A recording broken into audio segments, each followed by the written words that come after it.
اللہم صلی علی محمد وعلی آلہ وبارک وسلم۔ لاکھوں کروڑوں درود و سلام امام الانبیاء شافع محشر محمد مصطفیٰ احمد مجتبیٰ صلی اللہ علیہ وسلم اور ان کی آل طیبین طاہرین پر۔ تو میرے بھائیوں اور میری بہنوں، ہمارا یہ عقیدہ ہے کہ بعد از خدا تو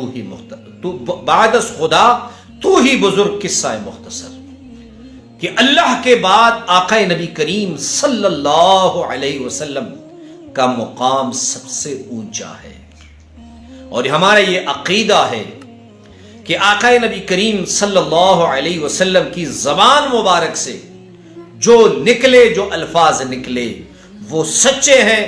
آسمان نیچے زمین اوپر جا سکتی ہے، ممکن ہے، لیکن یہ ممکن نہیں کہ آقا نبی کریم صلی اللہ علیہ وسلم کے الفاظ میں جھوٹ کا احتمال بھی ہو۔ وہ صادق اور امین تھے، وہ سچے اور امانت دار تھے۔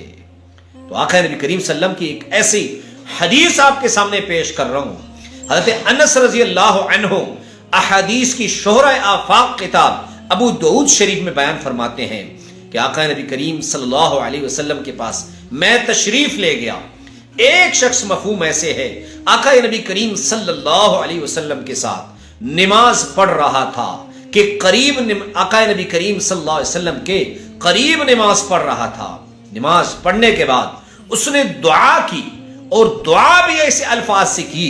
آقا نبی کریم صلی اللہ علیہ وسلم نے حضرت انس کو فرمایا، اے انس، اس شخص نے ایسے الفاظ سے دعا کی کہ جو بھی ان الفاظ سے دعا کرے گا اللہ رب العزت اس کی دعا ضرور قبول فرمائیں گے۔ تو وہ الفاظ کون سے ہیں؟ آپ کو اسکرین پر دکھائی دے رہے ہیں۔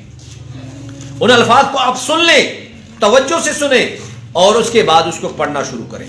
وہ الفاظ کون سے ہیں؟ اللہم انی اسألک بأن لک الحمد لا الہ الا انت المنان بدیع السماوات والارض یا ذا الجلال والاکرام یا حی یا قیوم۔ اگر آپ بھی دعا کرنا چاہتے ہیں کسی مسئلے کے لیے، وہ قرض کا مسئلہ ہو، وہ کوئی اور پریشانی ہو، اور آپ چاہتے ہیں کہ میری دعا قبول ہو، تو یاد رکھیے جو اسکرین پر میں نے جو الفاظ آپ کو بتائے ہیں ان الفاظ سے دعا کریں۔ یہ میں نہیں کہہ رہا، آقا نبی کریم صلی اللہ علیہ وسلم اللہ کے محبوب فرما رہے ہیں کہ اس کی دعا ضرور قبول ہوگی۔ اب آپ کے قرضوں کا، رشتوں کا، نوکری کا، گھر کا مسئلہ ہے، سارے گھرانے کو یہ الفاظ سکھائیں، یاد کرائیں اور دعا کریں، اللہ رب العزت آپ کی ہر دعا قبول فرمائیں۔